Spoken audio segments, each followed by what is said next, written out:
आप देख रहे हैं सौभाग्य भारत, नए भारत की खोज।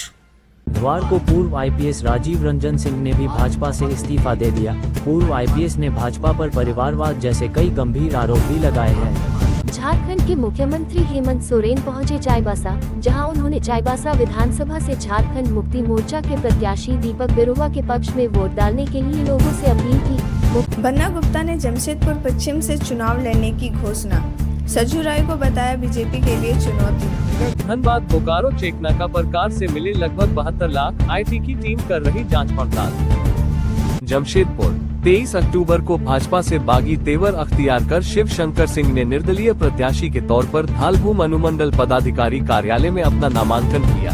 इस बीजेपी के वरिष्ठ नेता और झारखंड के पूर्व मंत्री राज पलिवार ने मधुपुर विधानसभा से टिकट न मिलने पर बगावत का ऐलान किया है। खरसावां प्रखंड के अंतर्गत बड़ा आमदा में भाजपा पश्चिम भाग के कमेटी के प्रखंड अध्यक्ष प्रशांत महतो की अध्यक्षता में एक महत्वपूर्ण बैठक हुई। पश्चिम सिंहभूम जिले में नामांकन का दौरा हुआ शुरू। आगे की खबरें विस्तार से। बुधवार को पूर्व आईपीएस राजीव रंजन सिंह ने भी भाजपा से इस्तीफा दे दिया। पूर्व आईपीएस ने भाजपा पर परिवारवाद जैसे कई गंभीर आरोप भी लगाए हैं। अपने सभी फ्रेंड फॉलोअर्स और जमशेदपुर की जनता और झारखंड की जनता को मैं सूचित करना चाह रहा हूं कि भारतीय जनता पार्टी की प्राथमिक सदस्यता से मैं आज इस्तीफा दे रहा हूं। यह निर्णय बड़ा कठिन था। रात्रि में 12 बजे सोचते सोचते मैंने निर्णय लिया। तब फेसबुक पे मैंने एक पोस्ट किया कि कल दिन में मैं प्रेस वार्ता करूँगा। बेसिकली लगभग 1.5 वर्ष पूर्व मैं भारतीय जनता पार्टी बहुत ही अरमान से और पंडित दीनदयाल जी के आदर्शों से, क्योंकि मैंने 14 वॉल्यूम 15 वॉल्यूम में जो बुक है मैंने मंगवा के सबसे पहले इस बुक को पढ़ा था। और संघ से मैं शुरू से जुड़ा रहा हूँ। कॉलेज के स्कूल के दिनों में संघ की शाखाओं में मैं जाते रहा हूँ। तो बहुत अरमान से मैं भारतीय जनता पार्टी ज्वाइन किया था। इसके पीछे कारण था कि भारतीय जनता पार्टी ही पूरे देश में एक मूल्यों और आदर्शों वाली पार्टी है। लेकिन इस विधानसभा में जिस तरह से भारतीय जनता पार्टी के द्वारा टिकटों की बंटवारा की गई और इसमें परिवारवाद की जो झलक मिली, उसको देखने के बाद मेरे सारे अरमान तार-तार हो गए। कई ऐसे कार्यकर्ता थे जो संघ की नीतियों से भाजपा में जुड़े हुए थे। कई कार्यकर्ताओं ने मुझे फोन किया, कई ने इस्तीफा दिया। आप लगातार देख रहे हैं कि भाजपा के कई पुराने विधायक लोग भी छोड़ दिए भाजपा को। तो उसके पीछे सबके मन में यही दुख है कि भाजपा अपने नीतियों से और संघ के आदर्शों और मूल्यों से बिल्कुल भटक चुकी है। तो मैं बहुत ही भारी मन से ये निर्णय लिया कि अब इस ऐसी परिस्थिति में इस पार्टी में बने रहने का कोई औचित्य नहीं है, तो इतिहास हमें माफ नहीं करेगा। झारखंड के मुख्यमंत्री हेमंत सोरेन पहुंचे चाईबासा, जहां उन्होंने चाईबासा विधानसभा से झारखंड मुक्ति मोर्चा के प्रत्याशी दीपक बिरुवा के पक्ष में वोट डालने के लिए लोगों से अपील की। मुख्यमंत्री हेमंत सोरेन ने लोगों से आग्रह किया कि वह चाईबासा विधानसभा में इस बार फिर से विधायक दीपक बिरुवा को वोट देकर विजय बनाएं। दीपक बिरु के साथ साथ उन्होंने मनोहरपुर से पहली बार चुनाव लड़ने वाले सिंहभूम की सांसद जोबा मांझी के पुत्र जगत मांझी और मजगांव के विधायक निरल पूर्ति के पक्ष में वोट मांगने की अपील की। क्योंकि आज सब आप लोग आए हैं हमारे सरकार में, हमारे सहयोगी मंत्रिमंडल, सहयोगी मंत्री दीपक बिरुवा जी के चुनावी नामांकन पत्र भरने में, तो हम भी सोचे कि हम भी सहयोगी बन जाते हैं। और आज इसी क्रम में अभी हम लोगों ने घाटशिला विधानसभा का पर्चा भराया। अभी हम वहां पर गए थे और वहां से यहां आए हैं और अभी हमके वापस जाकर के मुझे भी अपने विधानसभा का पर्चा भरना है। इसीलिए संक्षिप्त में ये बातें कहने आए हैं कि आज राज्य सरकार और केंद्र सरकार के बीच में चुनावी जंग का बिगुल फूंक चुका है। बन्ना गुप्ता ने जमशेदपुर पश्चिम से चुनाव लड़ने की घोषणा, सज्जू राय को बताया बीजेपी के लिए चुनौती। पप्पू भाई बहुत ही मशहूर आदमी है और बहुत मशहूर, बहुत भावुक आदमी है। और अपने बड़े भाई हैं। तो पप्पू भाई जैसा दिल का जो है भावुक इंसान, अच्छा इंसान हमारा बड़ा भाई जैसा है।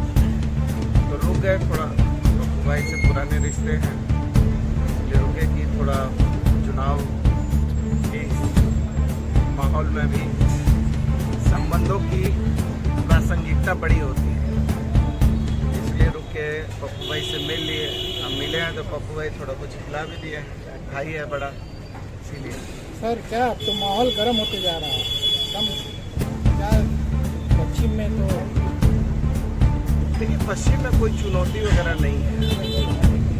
पश्चिम में मेरी चुनौती है जो प्रत्याशी भाजपा ने दिया है उनसे ही भाजपा को चुनौती है, और उन्होंने लगातार चुनौती, चेतावनी और एड़ी चोटी का दम भी लगाया भाजपा का नुकसान करने के लिए। जब डुलू महतो जी भाजपा से धनबाद के प्रत्याशी हुए तो इन्होंने पूरी ताकत झोंक दी थी भारतीय जनता पार्टी के उस लोकसभा के प्रत्याशी को हराने के लिए। इतने में बर्दाश्त नहीं हुआ तो ये चले गए चतरा। कालीचरण बाबू तो बहुत शरीफ आदमी है, सीधे आदमी है, उनको भी हराने चले गए। तो इनको भाजपा से इनको कहीं ना कहीं भाजपा से अंदरूनी नफरत हो गई। रघुवर जी की सरकार में मंत्री रहे और 5 साल मंत्री रहे, और 5 साल मंत्री रह के पूरा आनंद लिया सरकार का, और 5 साल भाजपा को पूरा गलियाया। और जब निर्दलीय लड़े तो उसके बाद जो है कि फिर भाजपा के जितने भी नेता कार्यकर्ता थे वो इनको दुश्मन लगने लगे। राजनीति में, लोकतंत्र में विचारों का मतांतर होता है, होना भी चाहिए। हमसे भी भाजपा के लोग मिलते हैं, लेकिन हमसे जब मिलते हैं तो हम लोग दोस्ताना मिलते हैं। कोई भी राजनीतिक दल नीति नैतिकता के आधार पर अपनी बात जनता के बीच में कहता है, लाता है। जनता मालिक होती है, वो चुनती है। लेकिन इसका मतलब ये थोड़ी है कि हम भारतीय जनता पार्टी के साथी यदि हमसे मिलेंगे तो हम उनसे हंस के नहीं मिलेंगे, मिल के उनसे अच्छी दो बात नहीं करेंगे। तो लोकतंत्र झगड़ा करने का तंत्र नहीं है। लोकतंत्र मोहब्बत का तंत्र है, प्यार का तंत्र है, विश्वास का तंत्र है और विचारों का तंत्र है। और लोकतंत्र तभी मजबूत और टिकाऊ होता है जब वैचारिक मतांतर होकर हम स्वस्थ लोकतंत्र की ओर बढ़ते हैं। लेकिन इनका लोकतंत्र अपमानित करना, प्रताड़ित करना, परेशान करने वाला लोकतंत्र है इनका। इसलिए भाजपा के कार्यकर्ताओं के लिए ये भस्मासुर है और भस्मासुर को कोई पसंद नहीं करता है। और जो भी भाजपा के कार्यकर्ताओं के अंदर थोड़ी सी भी स्वाभिमान और सम्मान होगा वो निश्चित तौर पर पिछले दिनों के व्यवहार, आचार व्यवहार का जरूर मूल्यांकन करेंगे और मूल्यांकन के पश्चात जरूर कोई अच्छा निर्णय करेंगे। धनबाद बोकारो चेकनाका पर कार से मिले लगभग 72 लाख। आईटी की टीम कर रही जांच पड़ताल।